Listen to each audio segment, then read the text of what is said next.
É a polêmica do momento. Tem cada vez mais gente dizendo na internet e nos escritórios que a geração Z não gosta de trabalhar. Mas será que isso é fato ou é boato? É meme ou é mimimi? O fato é que a geração Z... Se trabalho fosse bom, eu pagava pra trabalhar. Tô fugindo de serviço, já quero me aposentar. Mas afinal de contas, a geração Z gosta ou não gosta de trabalhar? Bom, tem dois jeitos de analisar essa questão, de um jeito fácil, rápido e lacrador, e do jeito certo, que é analisar uma tendência complexa de uma maneira mais aprofundada e te trazendo dados. É o que eu vou tentar fazer nesse vídeo, mas antes a gente precisa fazer um pacto de você assistir todos os argumentos desse vídeo, ou então você assiste um meme de 15 segundos no TikTok e finge que entendeu o problema. Como você é burro? Que coisa absurda. Isso aí que você disse é tudo burrice. Bom, antes disso eu preciso de uma ajuda sua. É só se inscrever no canal e dar um like nesse vídeo, que isso ajuda a gente a produzir conteúdo como esses. Bom, para começar, o óbvio. No Brasil, existem 44 milhões de jovens da geração Z, que são aqueles nascidos entre 1996 e 2010. Metade deles nem entrou no mercado de trabalho ainda. É muita gente e muito diversificada.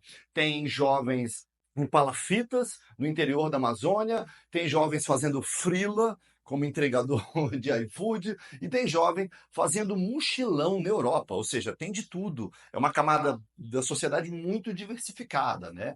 Mas, apesar disso tudo, de alguns retratos que às vezes não chegam da geração Z, um bocado estereotipados, a maioria das pesquisas que chegam acabam sendo pesquisas feitas na Califórnia, na Europa, ou com a classe média alta brasileira. Quem é que consegue ser geração Z no Brasil? Filho de rico. Então, cuidado antes de a gente assumir alguns estereótipos. As tendências geracionais acabam, sim, impactando todo um conjunto da sociedade, mas nem todo mundo é o estereótipo da geração Z. Então, em primeiro lugar, uma ressalva, né? Nem todo Bento, Yuri e Yasmin são assim, né? São muito jovens, não é? Então, acho que essa é a primeira ressalva que a gente faz. O segundo ponto é, para a gente dizer que a geração Z não gosta de trabalhar, a gente precisa assumir que as outras gerações gostam de trabalhar. Eu não sei se isso é exatamente verdade, eu nunca vejo ninguém postando hashtag segundou, uhul, nem ninguém ficando triste quando chega a sexta-feira, exceto para quem trabalha em salões de festa, que para essas pessoas, toda sexta é como se fosse segunda. No fundo, Jô, eu não gosto de trabalhar. Nem eu. Eu não gosto. Eu queria, meu sonho mesmo é ficar deitada numa rede, vendo os pássaros passarem, sabe? Come uma maçã. Isso é que eu queria. Maçã. Não é de hoje que a gente tem uma relação mal resolvida com o trabalho, né? Desde que a gente foi expulso do paraíso e Deus nos obrigou a ter que ganhar o pão do dia a dia com o suor do dia a dia. Que horror, não é mesmo? Segundo o Yuval Harari, né, aquele autor israelense do best-seller do Sapiens, né, a humanidade era feliz mesmo na época em que a gente era caçador e coletor, quando a gente era uma espécie de mochileiro das cavernas e saía aí zanzando pelo mundo, caçando bicho e coletando frutas, né? Segundo ele, é a partir da invenção da agricultura, aí como 10 ou 12 mil anos atrás, que a gente entra num processo do trabalho todo sistematizado, em que a gente acaba ficando um pouco escravo do trabalho. É a visão dele, pelo menos. O fato é que já faz 10 mil anos em que a gente é obrigado a trabalhar para poder sobreviver, ganhar o pão de cada dia e pagar, claro, os impostos para o Estado. Mas tem uma diferença importante, né? As outras gerações trabalhavam e pronto, gostando ou não. A geração Z chega e diz na lata, eu não gosto de trabalhar. Esse emprego tá me deixando doente. É o jeito eu me dispor, mesmo estando doente. Essa rotina do diabo acabar com a gente. Se fosse por mim, eu não fazia nada. Passava o dia inteiro com as pernas cruzadas. A gente precisa entender que existe uma diferença cultural muito profunda em relação ao modo que a gente enxerga o trabalho. As gerações mais antigas viam o trabalho como uma obrigação, como um valor quase moral, não é? Eles diziam que o trabalho enobrece o homem, né? Que uma vida sem trabalho é uma vida sem propósito, né? Depois vieram as outras gerações, a minha, por exemplo, a X, ela via o trabalho como se a gente tem boleto para pagar, a gente tem que trabalhar, né? E depois, cerca de 15, 20 anos atrás, sobretudo a partir da chegada dos millennials no mercado de trabalho, começa a surgir uma ideia de que a gente poderia associar trabalho com propósito e com felicidade. É nessa época que surge aquela moda, né, moda corporativa de ter puffs coloridos, ter mesa de pebolim, né? Bom, nas empresas do Vale do Silício, na Califórnia, né? Porque se for nas borracharias de Osasco, não tem mesa de pebolim, nem tem puff colorido. Mas tem uns pôsteres amarelados na parede que são bem interessantes também, né? Seja como for, o fato é que muita gente enxerga o trabalho como um mal necessário, então tem que trabalhar e pronto, né? A mudança que parece haver é que muitos da geração Z veem o trabalho como um mal não necessário, né? Eles se acham no direito de eventualmente recusar trabalhos que parecem não valer a pena, ou então trabalham pelo não mútil. É o que o mercado batizou há uns tempos atrás de quiet quitting, ou seja, ao invés de pedir demissão do trabalho, eles vão trabalhando ali, mas de boas, no ritmo dele, né? Pelo menos é o que os analistas, os empregadores dizem, porque em muitas pesquisas, quando a gente pesquisa esses jovens, eles dizem assim: se eu recebo salário mínimo, eu vou dar esforço mínimo. Aí chego na palestra, a mulher fala também que a gente não pode só focar no dinheiro, que a gente tem que fazer algo que a gente ama, porque quando a gente ama trabalhar com o que a gente ama, a gente trabalha bem e ganha mais dinheiro. Só que eu não sei se ela entendeu que tudo que eu amo, eu vou odiar se eu trabalhar com isso. Por exemplo, eu amo cabelo, vou ser cabeleireira? Jamais, vou odiar. Amo pipoca, vou ser pipoqueira? Jamais, vou odiar. Então, tipo assim, é difícil entender que tem pessoas no mundo que elas não nasceram para trabalhar. Portanto, cuidado com esses clichês que dizem que as novas gerações não se importam com o salário. Não é bem assim. Eles se importam com o salário e com mais um monte de coisa, como paz de espírito, por exemplo. Então, se eles acham que aquele trabalho vai adoecê-los, eles preferem não trabalhar ou trabalhar por conta própria, do jeito deles, em algo que possa preservar a saúde mental. Saúde mental passou a entrar na pauta, né, que era algo que a gente não tinha em gerações mais antigas, né? A gente adoecia por dentro, mas adoecia calado, né? Isso talvez tenha a ver com a pandemia, né, com tudo que se passou, com aqueles 2 anos em que a gente ficou trancafiado, que a pandemia teve um custo emocional para todo mundo, mas particularmente mais intenso para os jovens, porque é uma fase de socialização, de descoberta. Então, aparentemente, isso pode ser um efeito colateral ainda dos anos em que a gente passou trancafiado em casa, né? Então, a saúde emocional é uma pauta importante para todo mundo, mas particularmente mais importante para gerações mais jovens. E é por isso que muitos deles dizem que não querem trabalhar numa empresa em que tenha um regime 100% presencial. Mas eu falo assim uma coisa pra vocês, cara, se você se sente incomodado com essa realidade de CLT, sabe? Com essa jornada de trabalho enorme, com essa vida que você tem que se, sabe, locomover por horas, ficar horas longe de casa, no busão cheio, no metrô.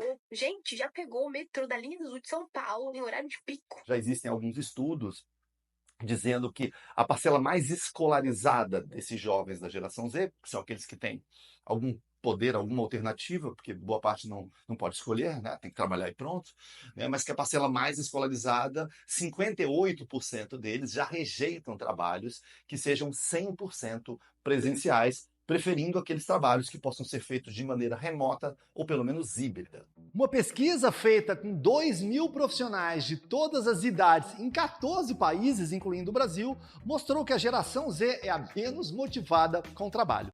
A chamada geração Z dos nascidos entre 1997 e 2010 está menos motivada no emprego. 78% do público ouvido pela pesquisa diz estar motivado no emprego atual. Mas quando o recorte é feito somente com quem pertence à geração Z, esse índice despenca para 28%. Segundo os organizadores dessa pesquisa, isso se deve ao fato de que os mais jovens valorizam muito mais a flexibilidade no trabalho e questões de saúde mental. Para muitos desses jovens, empregos que não ofereçam trabalho remoto não são atraentes e a pressão por resultados pode acarretar um custo emocional que muitos deles não estão dispostos a aceitar. Tem até umas outras pesquisas, mostrando que pela primeira vez no mundo corporativo existe uma parcela razoável de jovens rejeitando postos de liderança porque eles acreditam que os incrementos salariais não justificam o aumento de responsabilidades a serem assumidas. Essa geração está virando uma página que pode ser definitiva no comportamento dos trabalhadores daqui para frente?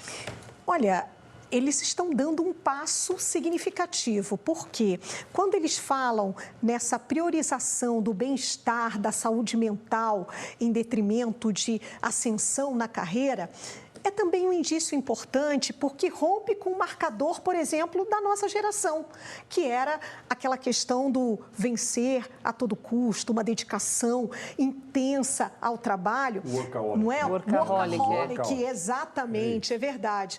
Então, eu acho que nem tanto ao mar, nem tanto à terra. Eu acho que é necessário, nesse momento, essa geração buscar um equilíbrio. Nem tanto workaholic, também nem tanto muito zen, né? Exatamente. Então, a gente precisa desse equilíbrio aí. Nos Estados Unidos tem um meme, uma influencer que ficou famosa com uma trend, um movimento que chama Lazy Girls Job, ou seja, trabalho de garotas preguiçosas. E nesse vídeo que viralizou, ela diz que tudo que ela quer é trabalhos de boas, que não estressem, que não tenha pressão emocional, que não tenha pressão por resultados, tipo ficar respondendo e-mail, fazer serviços de baixa complexidade em que não impliquem em nenhuma carga emocional muito grande. Então, para que ela possa se dedicar àquilo que realmente importa para ela, que são os hobbies dela, as atividades dela, as coisas que ela gosta, ou seja, tudo aquilo que está fora do emprego e fora da empresa, Hello, lazy girl jobs. That is the name of the latest Gen Z career trend that's going viral on TikTok. The movement opts for low-stress jobs that favor more work-life balance. Bom, pode até ser uma aspiração legítima, uma vida na qual você toca o trabalho de boas, só não sei se isso é factível, porque para que eu possa levar uma vida de boas, eu preciso que um monte de gente esteja à minha disposição levando uma vida não tão de boas assim, Então, se eu sou um jovem e quero curtir, sair na noitada, é bom que esteja alguns profissionais lá da saúde, por exemplo, de plantão de madrugada, para caso aconteça alguma coisa comigo, eles estejam lá para me atender. E, obviamente, profissionais da saúde, enfermeiros, médicos, enfim, eles não têm uma profissão de boas. A profissão da área da saúde, por exemplo, é uma área um bocado estressante, Então, eu não sei se essa é uma conta que fecha, porque para que algumas pessoas possam levar uma vida de boas, um monte de gente precisa levar uma vida não de boas, recolhendo o lixo do meu fast food, ou então montando meus brinquedos eletrônicos em alguma siderúrgica abafada do Sudeste Asiático, onde a luz do sol não entra. E de mais a mais, eu acho que esses empregos de boas serão cada vez mais substituídos por inteligência artificial e automação. Por que a geração atual odeia trabalhar? A gente partiu de um pressuposto bem equivocado. Na verdade, essa geração não é que ela não goste de trabalhar, é que a gente está vivendo hoje uma revolução sobre o que é trabalhar. Tem outra coisa super importante acontecendo no mundo também, que são as mudanças demográficas, a demografia. Nas últimas décadas, a gente ganhou muitos anos de expectativa de vida. No Brasil, ela já ronda os 80 anos, quando lá na fase dos baby boomers as pessoas morriam aos 50, 55 anos. Ou seja, a gente ganhou 20, 25 anos a mais de expectativa de vida em relação às gerações mais antigas que ainda estão no mercado de trabalho. E o que isso tem a ver com esse tema? Tem tudo a ver, né? Porque a gente está alongando as fases da vida. De certa forma, a infância está durando um pouco mais tempo, a adolescência está durando mais tempo, as pessoas estão ficando na casa dos pais mais tempo, os aposentados estão ficando aposentados por mais tempo, ou seja, a gente tem muitas mudanças em curso. O que faz com que o jovem de 20, 22 anos de idade, de 2024, não tenha a mesma cabeça e a mesma maturidade de um jovem de 20, 22 anos em 1990, né? É provável que esse jovem de 20, 22 anos, em 1990, já tivesse casado, já tivesse filho, já tivesse um monte de boleto e responsabilidade, né? Então, talvez ele entrasse no mercado de trabalho com outro, além da mudança cultural, que eu já falei, que o mundo pensa diferente hoje, mas já fosse um jovem mais maduro, mais envelhecido, né? Ou seja, é provável que jovens nessa mesma ciclo de vida, de 20 anos de idade, tivessem um nível de maturidade para o trabalho diferente do jovem de hoje, que tem mais conforto, fica na casa dos pais até mais tarde, talvez tenham sido mimados pelos pais, ou seja, antigamente os jovens casavam com 17, 18, 19, tinham filhos aos 20, aos 21, às vezes começavam a trabalhar com 14, com 15, né? Então, muitas vezes hoje a gente vê jovens que postergam a paternidade, né, ou a maternidade, ou decidem não ter filhos, ficam na casa dos pais até os 30, 35. Então a gente precisa observar que o nível de maturidade para o trabalho do jovem hoje é difícil a gente querer comparar diretamente com o que a gente via dos jovens de 1980, 1990, por exemplo. Uma pesquisa feita com quase 1.000 empregadores mostrou que 60% deles demitiram jovens no início da vida profissional, poucos meses após a contratação deles. Segundo a pesquisa, os principais motivos da demissão desses jovens foram, esses jovens que nasceram ali nos anos 90, foram falta de motivação, falta de iniciativa, baixa capacidade de se comunicar e falta de profissionalismo. 20% também reclamaram da falta de pontualidade e compromisso desses profissionais. Embora muitos contratantes tenham uma certa desilusão com esses novos profissionais das novas gerações, da geração Z, né? O relatório traz resultados ambíguos, pois uma parcela dos profissionais de RH entende que esses jovens podem contribuir e muito com novas ideias, estarem conectados com uma cultura digital, com a cultura de uma geração de consumidores que vai ser cada vez maior no mercado, né? Já que essa geração gradativamente vai substituir as gerações mais antigas, né? Mas tem outra coisa tão importante quanto o aumento da expectativa de vida. É a redução no número de filhos que as famílias têm. Alexandre, o que isso tem a ver com a geração Z gostar ou não de trabalhar? O negócio é o seguinte, tem cada vez menos jovens, o estoque de jovens proporcionalmente é muito menor hoje do que era 20, 30, 40 anos atrás. Por exemplo, segundo o censo de 2022, a gente tem hoje 124 milhões de brasileiros entre 18 e 60 anos, que grosso modo seria aí a população economicamente ativa num arredondamento, vamos falar assim. E os jovens são 33 milhões e meio, os jovens de 18 a 28, né? Eles são 33,5 milhões de brasileiros, ou seja, algo como 27% dessa massa aí de 18 a 60 anos. Só que, quando a gente olha em 1991, os dados do censo de 1991, que era quando estava entrando aí a geração X no mercado de trabalho, esses jovens eram 39%, ou seja, eles eram quase 40% da força de trabalho, e hoje eles são 27%. Mas não é isso não. Esse índice, como eu estou colocando aqui, ele esconde uma outra realidade. Os jovens entravam mais cedo, né, no mercado de trabalho. Hoje em dia os jovens entram, os que podem, né? Entram 24, 25 anos, depois que acaba a faculdade, pós-graduação, né? Antigamente os jovens começavam a trabalhar com 14, com 15, com 16, né? E antigamente as pessoas aposentavam mais cedo, 49, 48, 50, 52. Hoje em dia elas ficam mais tempo no mercado de trabalho. Ou seja, se a gente for ver uma estatística real, o fato é que a gente tem cada vez um estoque proporcional de jovens cada vez menor para as empresas contratarem. Ou seja, jovens estão ficando um ativo um pouco mais raro em relação ao que era 20, 30 anos atrás. Em outras palavras, é a velha e boa lei da oferta e procura, né? Ou seja, o estoque de jovens para trabalhar existe, mas já não é tão alto quanto era 20, 30 anos atrás. E essa lei da oferta e procura, hoje, ela joga contra as empresas. As empresas não têm um estoque tão grande, sobretudo dos jovens que elas querem, né? Os jovens com alta escolaridade e grandes habilidades digitais. A gente já tem uma geração, por exemplo, que despreza, né, aquele sonho antigo de trabalhar numa grande corporação. Muitos já nem querem trabalhar numa grande corporação, acham isso um negócio cafona. Eles se sentem algemados, eles não querem algemas nem que sejam de ouro, né? Então, isso é uma mudança muito profunda, né? A gente tem um estoque menor de jovens e o peso relativo nessa relação hierárquica, né, entre empresa e trabalhadores, ele é proporcionalmente menor, né, em relação ao que ele era nas décadas passadas. Gessner, quais estratégias, na sua opinião, poderiam ser eficazes para reter esses jovens no mercado? Olha, eu acho que é induzir um ambiente de troca, né, de troca intergeneracional.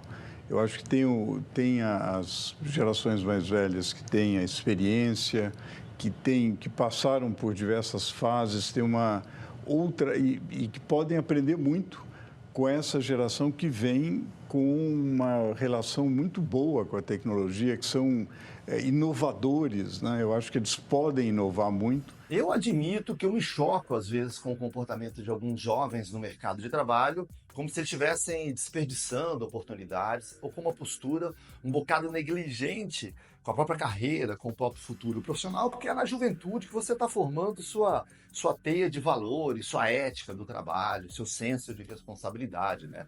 Jovens que, por exemplo, deixam de ir no emprego, não dão nem satisfação, faltam e não dão satisfação. Existem muitas pesquisas apontando empregadores que demitem jovens por uma falta de profissionalismo no trabalho. Isso não é um achismo meu, são pesquisas. Ou então jovens que, numa entrevista de emprego, eles entrevistam a empresa para saber se a empresa é merecedora de tê-lo lá. Ou então, num perfil mais absurdo, né, jovens que saem detonando a empresa nas redes sociais, falando mal de todo mundo. Eu, sinceramente, não sei se essa é a melhor postura para quem está no início de construir uma carreira profissional. De todo modo, apesar disso, né, e as empresas, né? As empresas se comportam bem. Quantas vezes você não vê casos de empresas que demitem funcionários por telegrama, por e-mail, né, sem dar nenhum tipo de estrutura, de assistência, né? Eu não sei se isso existe ainda, mas lá atrás, né, na minha época, né, tinha um negócio que eram as empresas, elas iniciavam um processo seletivo, dizia qual era a vaga, as exigências, e não divulgava o salário. E pegava até mal a gente responder o salário. E muitas vezes elas conduziam um processo seletivo que durava mais de uma semana, durava 10 dias, e elas se achavam no direito de convocar candidatos, às vezes de outra cidade. Você ficava naquele processo sem saber quanto você ia ganhar.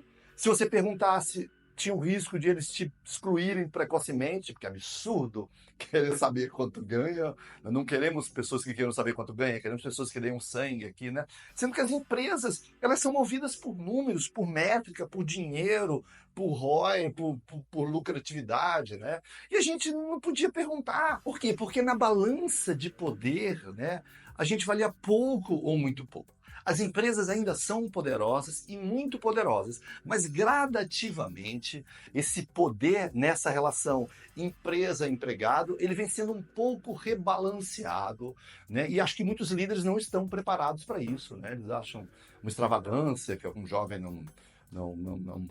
não ceda a todas as exigências. É uma mudança cultural, né? Uma mudança de muitos enfoques, e acho que muitos jovens, sim, têm um comportamento que beira o não profissionalismo, mas acho que as empresas têm que pôr a mão na consciência e entender que na trajetória dela, na ficha corrida delas, já houve muito comportamento também que talvez não tenha sido o mais adequado nessa relação empresa-empregador. A juventude da Europa não quer trabalhar tanto, está exigente, em parte porque não associa dignidade a uma vida dedicada a um único ofício. A do Brasil vai pelo mesmo caminho, algumas vezes por escolha, muitas outras pela falta dela. Tem até uma coisa engraçada, né, que surgiu aí da época dos milênios, de 15 anos para cá, que era um perfil nas redes sociais que se chama, ou se chamava, não sei se ainda existe, Vagas Arrombadas, que eram anúncios verdadeiros, mas absurdos, bizonhos, com propostas de emprego assim, infame, que fez muito sucesso há uns 15, mostrando meio que o mercado de trabalho também às vezes é um pouco sem noção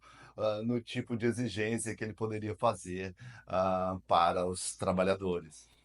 Aliás, olha essa vaga simpática que eu vi no site do Vaga Arrombada. Vaga em restaurante Hamburgueria no Morumbi, que é um bairro de classe média alta de São Paulo.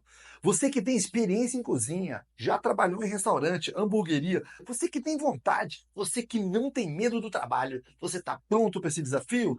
Restaurante, hamburgueria, contrata ajudante de cozinha e salão. Você vai se cortar, você vai sangrar, você vai se queimar, você não vai ter tempo para ver seus amigos, você não verá mais sua própria família, você vai sair tarde, você vai chegar cedo, mas você irá aprender a ser foda na cozinha. Esqueça o que viu em The Bear. O inferno é aqui. Você vai entrar um garoto e vai sair um homem. Não queremos um funcionário, queremos um soldado pronto para o que deve é. Continua assistindo o vídeo, que depois eu te falo qual é o salário quando acabar esse vídeo. Eu gosto muito dessa molecada que está chegando e às vezes eu vejo um rótulo muito mal aplicado neles, sabe? Como se todos fossem folgados, preguiçosos, entendeu? Que não querem enfrentar a dureza da vida e tudo mais. Tem muita gente assim lá.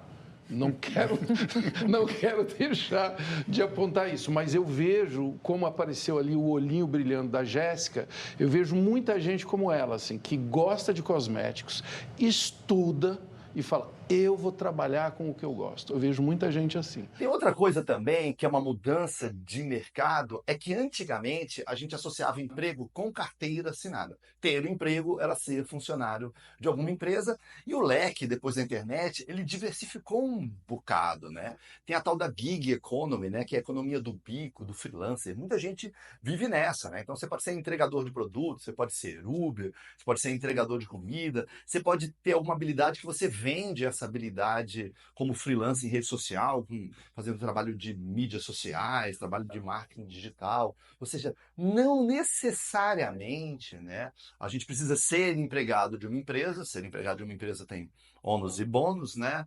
Então tem muitos jovens que enxergam essa possibilidade. Não preciso, eu não necessito de você, eu posso tocar meu próprio caminho, como empreendedorismo, como ser freelance, por exemplo. Existem pessoas que amam a ideia do CLT, da carteira assinada, porque elas não entenderam ainda o valor do tempo delas. Pessoas que melhoram a condição financeira, elas param de vender o tempo delas, porque enquanto você está vendendo o seu tempo, isso se torna um limitador. E no CLT, nós vendemos o nosso tempo. Claro que existe muita discussão da precarização do trabalho, né? Na medida em que você fica tutor de si mesmo, na medida em que você é um freelancer, você faz um bico, né? Você muitas vezes pode ter um trabalho precarizado, mas de diversas dificuldades, mas o que muitos jovens alegam é que quando você tem um emprego ruim, também você não vai ficar rico, você não vai conquistar nada, ou seja, já que é para ganhar mal, vou ganhar mal às minhas próprias custas e vou, por exemplo, empreender. Tem também outra coisa em que a gente vê essa tendência, às vezes, muito monoliticamente, como se todo mundo fosse igual, mas não é. Tem uma franja dos jovens também, muito interessada em empreender, em montar um próprio negócio, em trabalhar 500 horas por dia. Quase aquela coisa que tinha ali na geração X do workaholic. Tem muito jovem nessa, né? Fala, não, eu vou empreender, vou tocar meu próprio negócio, vou enfiar meu sangue aqui dentro e vou enriquecer. Ou seja, tem essa parcela dos jovens também que quer tocar a própria vida, quer empreender, não é?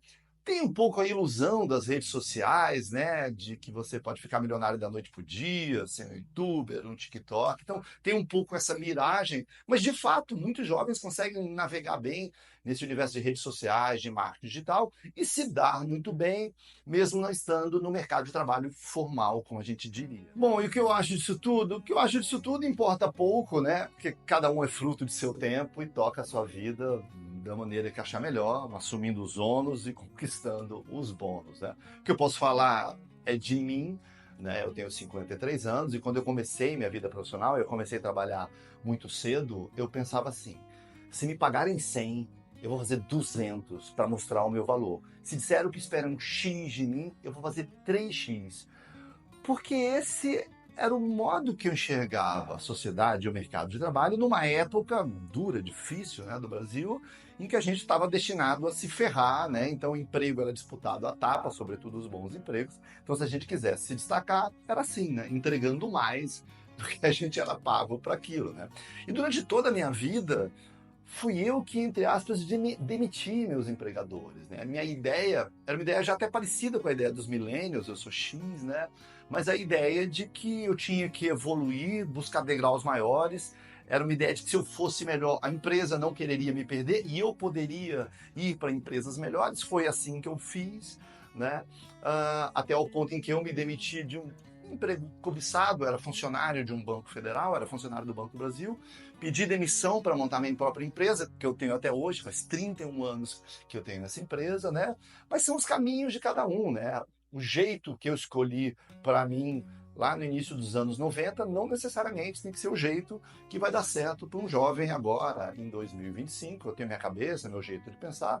Talvez, se eu tivesse nascido noutra época e tivesse agora, eu tivesse outra cabeça. Então, não quero que ninguém ditar regras, né? Cada um segue a vida e assume as consequências das suas próprias escolhas. Agora, eu acho que as empresas elas vão ter que repensar assim, a forma com que elas se relacionam com os trabalhadores, né? Se elas não quiserem ficar sem esses melhores talentos jovens que elas querem tanto no futuro próximo, né?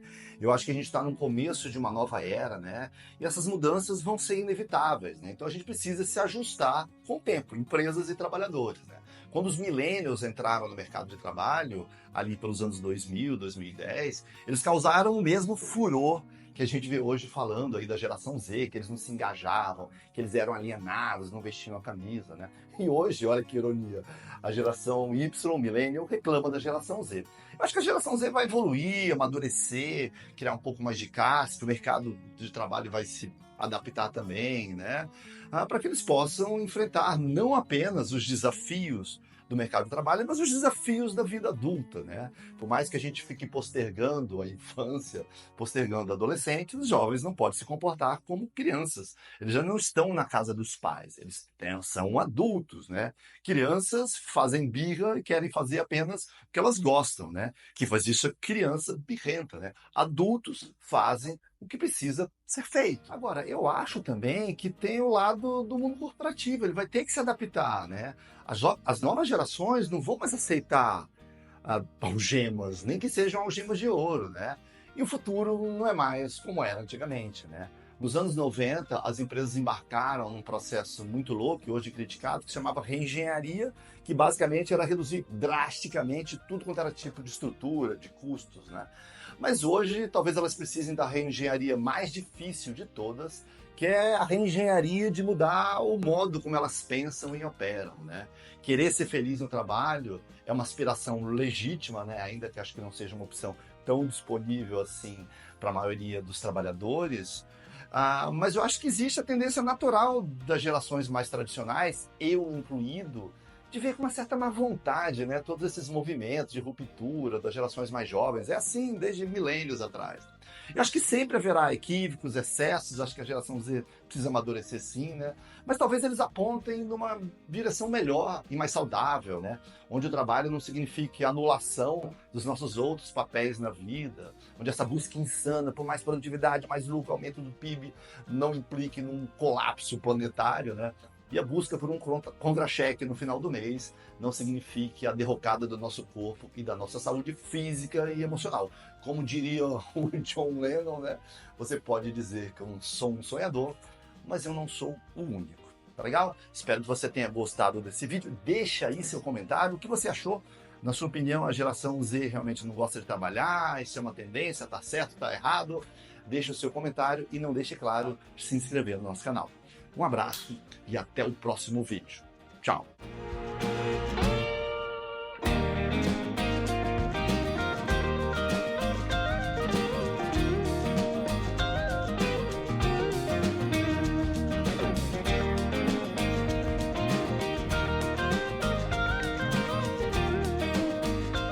E como é que terminou aquela vaga arrombada? Funções, tudo que a cozinha e o salão demandar. Vai preparar alimentos, vai produzir refeições, vai servir mesas, vai limpar banheiro, claro, né?